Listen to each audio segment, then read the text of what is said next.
رمضان رمضان قل لي بربك هل أتيت برحمة وكذا سرور العتق من نيران. Bismillah, alhamdulillah, wassalatu wassalamu ala rasulillah, amma ba'd, assalamu alaikum wa rahmatullah. Chers frères, chères sœurs, par la permission d'Allah, exalté soit-il, nous allons bientôt entrer dans un nouveau mois de Ramadan. Inch'Allah, tous ensemble, nous allons essayer de profiter un maximum de ce mois de bénédiction, de beauté et de miséricorde. Bien entendu, nous devons nous rappeler que ce mois de Ramadan est précédé d'un événement tragique, à savoir l'agression, l'oppression de nombreux enfants, de nombreux opprimés palestiniens par des tyrans qui n'ont ni foi ni loi. Des dizaines de milliers de personnes ont quitté ce monde sans avoir l'occasion de vivre ce mois de Ramadan, sans avoir l'occasion de bénéficier de sa bénédiction et de sa miséricorde. C'est pourquoi ce mois béni de Ramadan nous rappelle à tous une chose.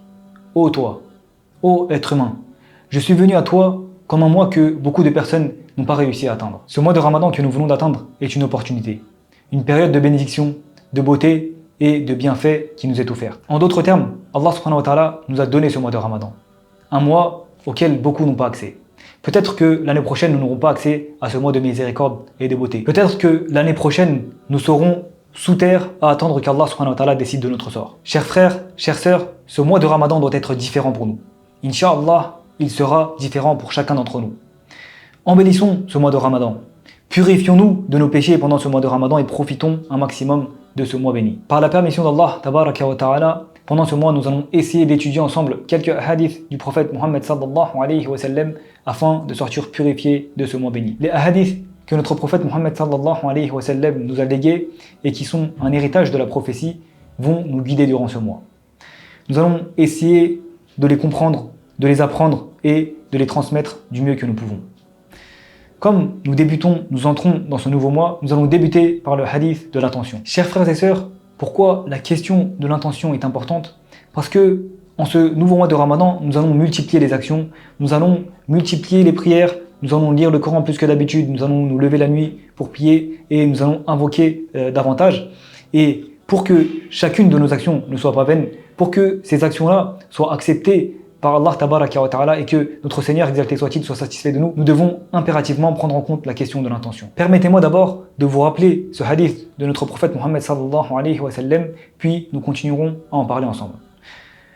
Dans le recueil de l'imam Bukhari, rahimullah, le prophète sallallahu alayhi wa sallam dit « Innamal a'malu bin niyat wa innama likulli imri'in ma nawa » Les actions ne valent que par leurs intentions et chacun obtient ce qu'il a l'intention de faire. Ce que tu obtiendras de ces actions dépendra de ton intention, de ce que tu désires, de ce que tu cherches à accomplir avec ces actions.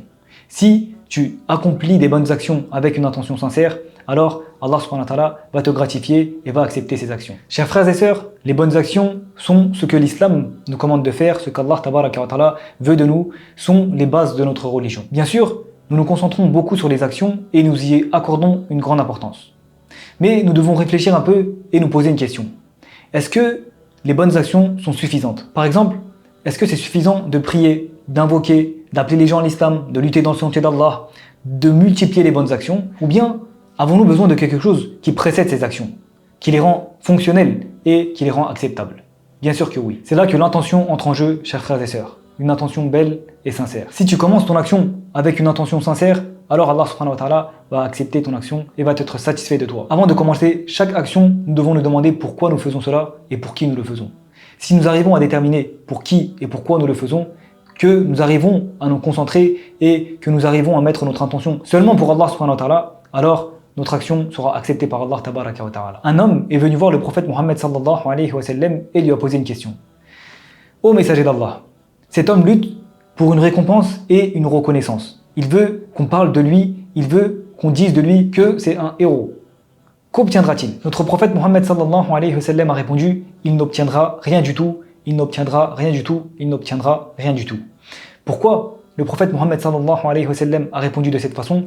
Dans la suite du hadith, il dit « Allah n'accepte que les œuvres, les actions faites exclusivement pour lui et dans le but d'obtenir sa satisfaction. Chers frères et sœurs, les actions que nous accomplissons durant ce mois de Ramadan, les actions que nous accomplissons pour nous débarrasser de ce fardeau, pour nous débarrasser de ces péchés, pour faciliter notre chemin vers Allah subhanahu wa ta'ala, nécessitent une bonne intention. Nous devons impérativement faire attention à notre intention et avoir une intention sincère. Nous avons besoin de l'acceptation de notre Seigneur tabaraka wa ta'ala, sinon nous serons parmi les gens qui travaillent, parmi les gens qui luttent, mais dont les actions seront vaines. Vous pouvez le voir de cette façon. Un homme sème le blé au printemps, en été, il le rassemble et au moment où il est sur le point de récolter le fruit de son travail, il met une allumette sur la meule et la laisse brûler. C'est exactement ce qui se passe avec nos actions si nous le faisons par ostentation, si nous le faisons pour plaire aux gens, par ostentation et pour rechercher leur admiration. Nos actions seront vaines comme une meule qui brûle et se consume, qu'Allah tabaraka wa ta'ala nous en préserve. Chers frères et sœurs,